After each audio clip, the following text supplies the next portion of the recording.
I'm your host, Terrence Summers, here with head ball coach Dustin Wilson, and welcome to another episode of Lockeroom Talk. How you doing tonight, Coach? Good, T. Good after that homecoming win, huh? Yes, sir. Friday night, the Jackets welcomed the 3-0 Station Camp Bison into the nest for homecoming 2025, and we were given a treat. From the opening drive, it was electric. The Jackets got the party started when Casey Wilson connected with Jermaine Coppins for a 41-yard touchdown on the opening drive. The Bison would respond, and then Lemarius Dowling found the end zone from 34 yards out. The Bison responded again, this time with a 55-yard touchdown pass of their own. In the second quarter, it was the cannon of Casey Wilson again, finding Jermaine Coppins this time from 57 yards out to regain the lead. But not to be left out of the party, Jeremiah Beard, Sr., got a 55-yard touchdown reception of his own from Woodson, and the Jackets stretched the lead to 2 scores. And that was just in the first half. In the second half, Woodson would find the end zone from 3 yards out with his legs, and Dowling would score twice in the second half with a rushing touchdown of 1 yard and 81 yards. Junior Deion Payne put the cherry on top with a touchdown, 58-yard touchdown catch and run. Defensively, the Jackets were led by junior linebacker Cameron Wilson and junior linebacker Barry Reynolds with 8 tackles apiece, and Jermaine Coppins with a big forced fumble, and Bryce Baldwin recovering it. Big night in the nest for the Jackets. It was electric, Coach. Yeah, if you like offense and you're I don't know what I'm trying to say. Not the fans that come out here every week because it was homecoming, because of the nature of the event. Shoot, they might come back. It's probably fun to watch, but I don't know about coaching in something like that when you're trying to get a stop or obviously create a turnover or do something to capture some momentum, because both coaches were thinking the same thing there at the first. I mean, it took it was more than one play, but one big play, Jermaine scores. Then here they come back with a very, very short drive score. And, everything's swapping back and forth. And they pull a trick play, and like Norman's in there playing 3 technique where he easily plays linebacker and sniffs things out, and Cobbins gets a turnover. And, like, those are 2 possessions where they don't score, and we score almost on every one of ours. And that's really the difference when you go back and look at it. Fun stuff, kids everywhere, kids that you usually don't see. Beard getting a big score there where they couldn't bring the little man down, and even going to the big side of our men with Deion Payne, fullback touchdown for plus 50. You don't get those almost. He was rolling, Coach. Yeah, all we needed was a good D tackle or a good pick six by a lineman, and you might have seen it all the other night. But homecoming festivities around it, the people around it. It was good that got to happen, but I'm glad we come around on the good end of the scoreboard for that evening for sure.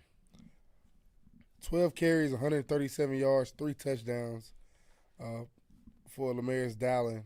Just gaudy numbers right there, coaching. 14 for 18, 316 yards, 4 touchdowns for Casey Wilson. And he rushed for one too, isn't he? Or was that rushed for one, and he probably rushed over 50 yards. So yeah, and one of them was a score. Yep, for sure. That is just crazy numbers to look at.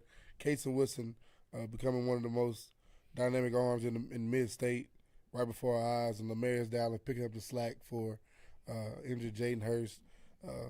That duo right there, Coach, dynamic offensively for the Jackets. That's what – I'm 500 yards between them two right there just of offense. Yeah, Casey had a good enough statistical night for the first time in a while where he had to do a couple interviews this week, so a little young and getting to learn how to talk on the radio, and a couple little plaques and a couple photo shoots, and but good problems as youngins are growing up. But Jermaine and Beard and Payne and Baldwin got into the action there on one big conversion. But yeah, our guys doing what they do and really just growing up together offensively and even defensively. And you probably say, what do you mean by defensively growing up? I mean, they'd still made some stops, and they hadn't been put in that spot. We went from option to wing tee to every 9 seconds they got an offensive play. So sounds like it's going to be a good warm-up for East Nashville as they'll bring some tempo back to us. So obviously preparation here going into week 2, we'll do it a little different, and that's good for us. But as we always say on here, another week, another defense, another scheme. It's just what you work for and try to win some enough region games, get in the playoffs, and hope it helps you late in the year. Yes, sir. That's what it's all about. I got on here freshman kicker, Coach. Yeah. He's not on me and Coach Holman's roster. Kyle Gooden, I could only imagine Coach Holman. And he was a late ad. He's eligible soccer player. Coach Herring found him in PE class. what a find. Yeah. I mean, you might just like asking a kid to play offense and defense. Just like Keith, he runs around and will kick a extra point, and somebody's got to throw him the tee, and then he kicks off or a punt or whatever. And so just somebody to relieve the duties, and we told him, hey, man, you're doing extra points till you figure out this type of ball because he plays soccer. But anyway, his name is Giovanni, and our little country kids and community, we heard it's Gio, so his nickname is – everybody's calling him Gio, but it's Giovanni Colmenares. But, yeah, he's a freshman here at Springfield High School, and, he had a good night the other night. Well, he almost went perfect, but he pushed that last one a little bit. So he's a good kid. Smiles, got a good personality, and, he's been all the kids have took to him quite well. Coach Holman gave Gio, I know who it is now. Yeah. Coach Holman gave Gio the announcer jinx and said he's perfect on the season, Coach. If I ain't mistaken. And that's easy then. Yeah, No wonder he missed it. About 2 kicks later, I looked up. He said, "That is my fault." Yeah, it is, Coach. Well, good. At least they don't have to hear he's perfect on the year when it counts somewhere down the road. But, yeah, that is wild how that works. The Jackets get the 55-35 homecoming win over the Station Camp Bison. Next up, a trip to East Nashville to face the East Nashville Eagles. You watching Locker Room Talk.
Friday night, the 4-0 Springfield Yellow Jackets take the short trip over to East Nashville to play guests to the 2A East Nashville Eagles.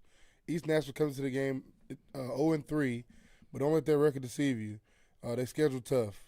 The 2024 Eagles lost the semifinals game to Martin Westview, and the 4 seasons prior saw their season end in the Blue Cross Bowl at Alcoa.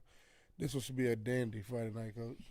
Yeah, that 0-3 means absolutely nothing, just like our 4-0 does on Friday. Like it'd be hopefully a good ball game. Who knows what'll happen?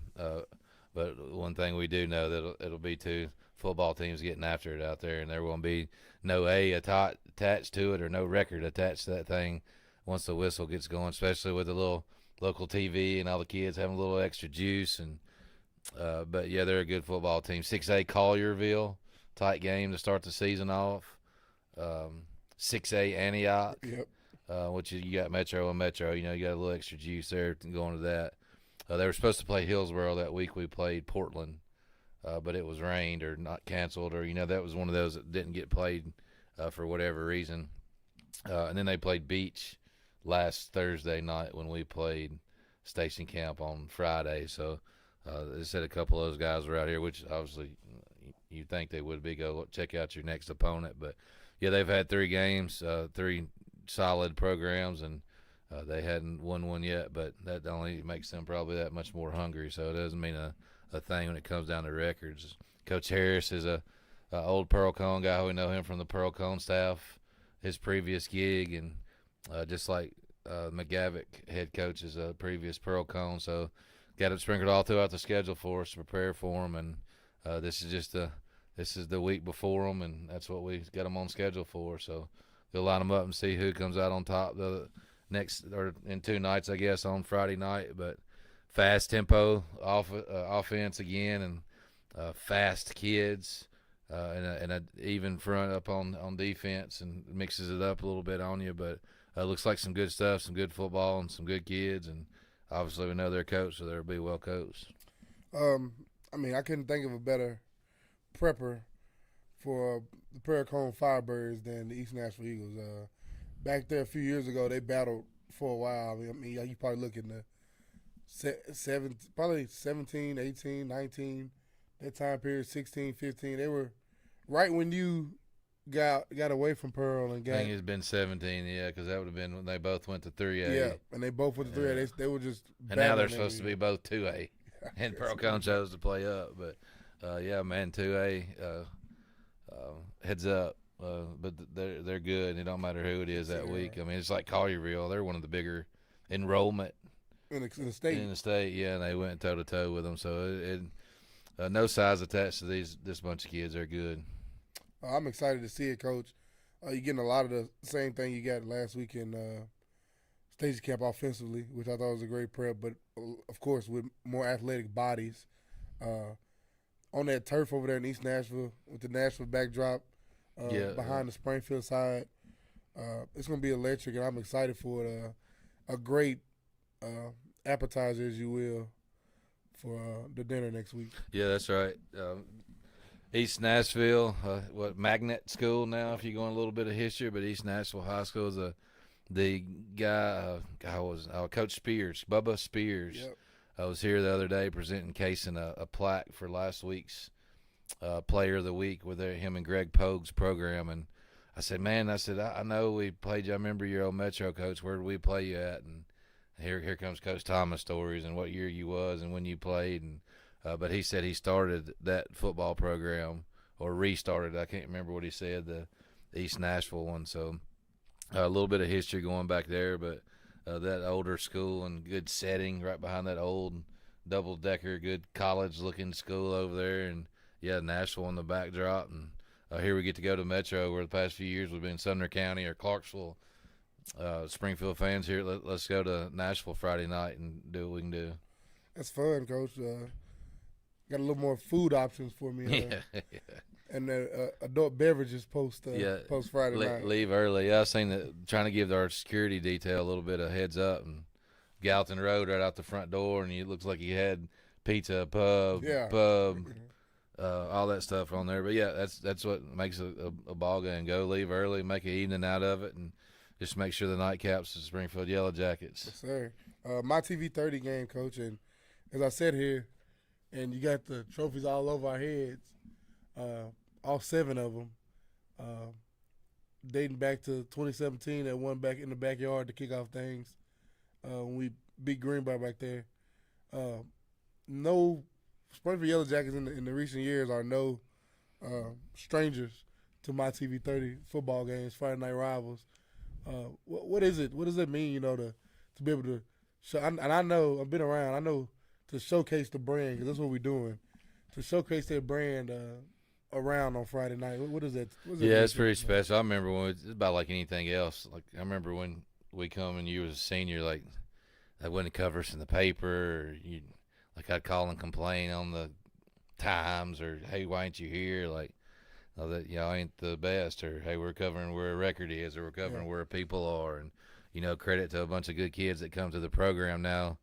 Take out last year for whatever reason, we get it, but we wasn't on the TV. But since we've been here, every year we've had it. We've been selected for it, and obviously your opponent helps you a little bit. Us in East Nashville, so they picked the game, and it's just a few more of those eyes that usually don't get to see you, or that may record it, or that don't watch your broadcast, that they get to see the local cable, and it'll help them for a little bit of coverage. The kids get to see or you get to hear a kid's story, or they get to do a little interview, or get to learn something about a mic being in their face, or somebody gets to see their stat. And I was like talking about Jermaine. Of course, everybody's talking about him. That's great, but how great is it for everybody else that's on his team? For that opportunity to.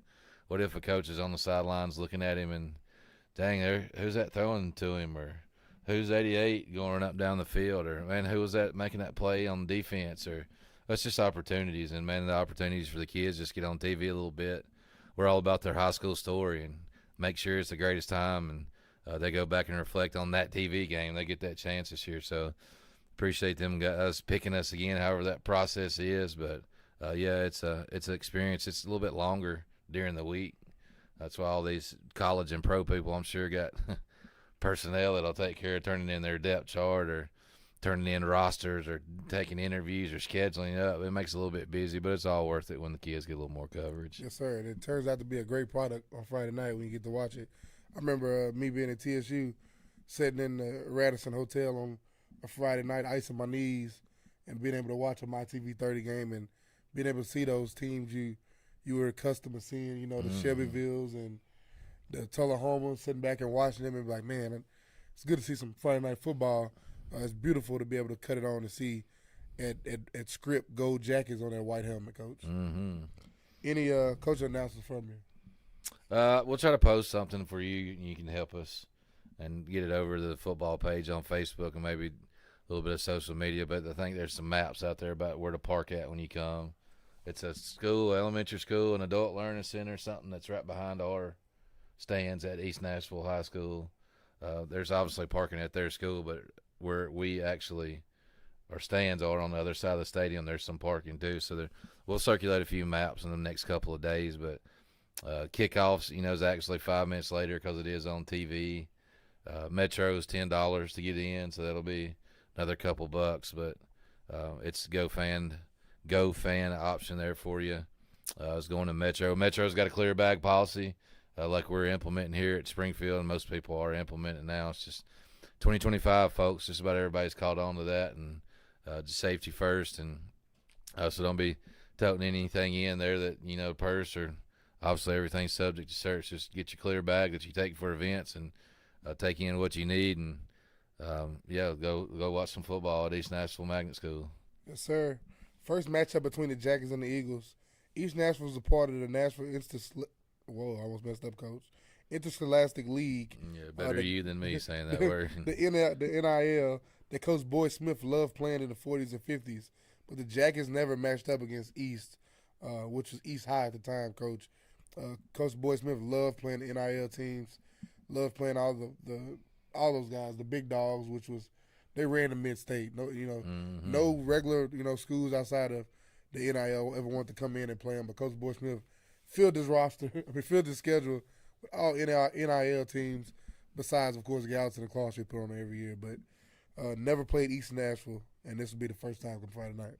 Yeah, we scrimmaged them one time, but it's like talking to their principal and coach today. Like, hey, I remember going over there for a scrimmage. It was grass. I think y'all just built the stadium, but like I don't know where to dress. We didn't need a locker room. Like, you gonna have to help me out a little bit here. Tell me where we're going at halftime, where we walk, where we park, all that stuff. So I hope we got that figured out. But it looks like as a fan parking, you got 4 options. It looked like for a little smaller parking lot. So get close. They'll direct you in somewhere and make sure you're there by 7:05. For the Jackets, Hayes in the barn. Only a walkthrough in his game time. The Jackets at East Nashville. Come out, be loud, be proud. Let's show them Springfield football come Friday night. Head ball coach Dustin Wilson. I'm Terrence Summers. It's been Locker Room Talk. See you Friday night in Nashville. Go Jackets.